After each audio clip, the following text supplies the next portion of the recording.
I mean, there's just so much. Number one, prices are still through the roof. Trump talks about making America great and healthy and safe again, but all he's done in 100 days is make us weaker, sicker, and less secure. Middle class families, service members, veterans are all paying the price for his disastrous policies. Not only are grocery prices high, but we're also seeing that all the veterans that he's fired from their jobs, all the federal workers have been fired from their jobs, is contributing to this uncertainty in our economy. If you're trying to sell a house right now, you see that the economy is tanking. People are uncertain. They're not spending their money as much because they're not sure what their future is going to be. Frankly, this has been one of the most chaotic, corrupt, and harmful starts to a presidency in our nation's history. Well, I think a lot of people who voted for Donald Trump didn't think that he was going to do some of the things that he has done. I don't think that if you talk to Trump voters that they thought he was going to fire 80,000 people at the Department of Veterans Affairs who take care of our veterans. I don't think they believed that he was going to start a global trade war that would make their prices soar at the grocery store. I don't think that they understood that the businesses that they worked for might have to shut down because of the tariffs, and nobody's going to be buying American-made goods anymore. And frankly, the fact that he's turned his back on veterans who are suffering from burn pit exposure, who are suffering from post-traumatic stress by firing people from the veterans suicide hotline, crisis hotline, that he's laying off people who support our veterans, that he would actually look to cut FEMA, so that if your particular area has suffered a disaster, a natural disaster, FEMA would not be there to help. I think most Trump supporters are very surprised at what he's actually done. At the same time, he's enriched himself with selling cryptocurrency with his face on it, and making hundreds of millions of dollars even while he's in office, and making sure that your retirement is less secure. Well, I've been supporting Rock Island Arsenal now for ever since I've been elected to the Senate. I was part of the coalition that passed the legislation that required the federal government to look at empty office spaces in existing arsenals like Rock Island before they go out and rent commercial property. I also have a piece of legislation that I'm co-sponsoring that is the minimum workload requirement that would ensure that Rock Island has a minimum workload so that we can keep those people with those very unique, important skills employed. Because if we lose those workers from Rock Island, it is very hard to regain them and bring that workforce that is highly trained back to the arsenal. So we need to have enough workload there at Rock Island to ensure that those people will keep those jobs. And so that is a piece of legislation that I have been working on.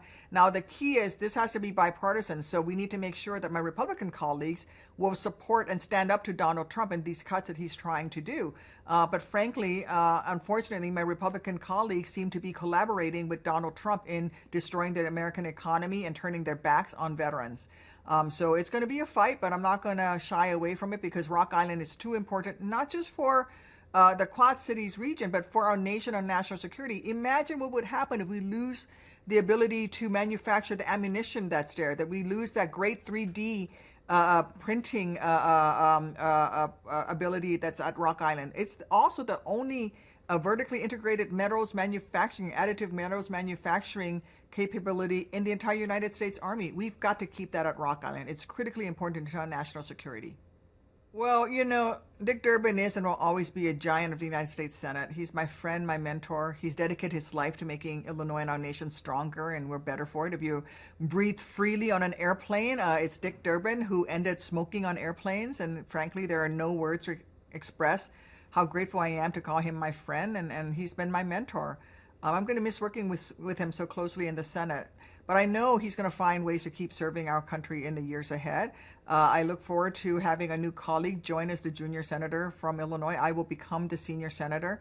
I hope that I will be up to carrying Dick Durbin's work into the future. But, he's going to be a United States Senator for at least another 20 months. So don't count Dick Durbin out just yet. And certainly once he retires, he's already told me he's going to be around. I've got him on speed dial on my phone. I'll make sure to continue to work with him. But I hope to be able to carry on his legacy. I've been able to so proudly serve next to him now for the last 8 years. And, we in Illinois can work together across the delegation in the House and in the Senate and with the governor's office to ensure that we continue to look out for the people of Illinois.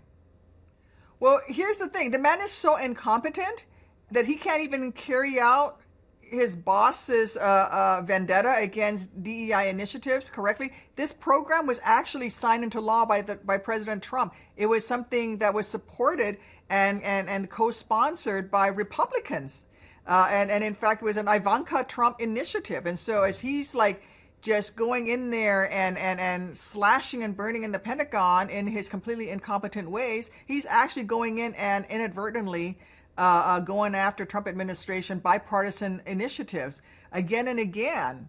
This administration demonstrates that it is incompetent and that Pete Hegseth is incompetent. In fact, he's demonstrated a disturbing pattern of mishandling sensitive and classified information. Every day that Pete Hegseth is there, he's unqualified, he's unfit, he's a train wreck. Secretary of Defense, he puts our troops at greater risk. And again, he needs to resign in disgrace or be fired before these security breaches get someone killed, and before he starts continuing to slash and burn programs that are important for the United States, that are important for United States troops to be participating in, because it helps us on the international stage to be able to work on some of these programs with whether it's women and other initiatives. Remember that when we were in Afghanistan, for example, and when I served in Iraq, it was important to have female service members part of teams that were going in to search for insurgents and search for Taliban, who could actually talk to local women and gather intelligence. And if you wipe out women in military service and women in combat roles from the military, you're going to take away that intelligence gathering possibility. And frankly, it shows the lack of competence in Pete Hegseth, that he is just going in and wholesaling, going after anything that has, keywords that he seems to be searching on. I mean, the fact of the matter is, he's taken down web pages in the Department of Defense that talk about Jackie Robinson, that he's taken down. He is now not allowing for Black history to be studied in some of our U.S. military academies. None of this is helpful for American troops who are fighting overseas, and the least of which, and the most egregious of which, is the fact that he is sharing classified information on unclassified networks like Signal. I'm fighting to make sure that we protect Illinois families, that the middle class in Illinois are going to be protected. But, we're going to have to make sure that the Republican co-conspirators and collaborators who continue to allow President Trump to slash and burn are held accountable.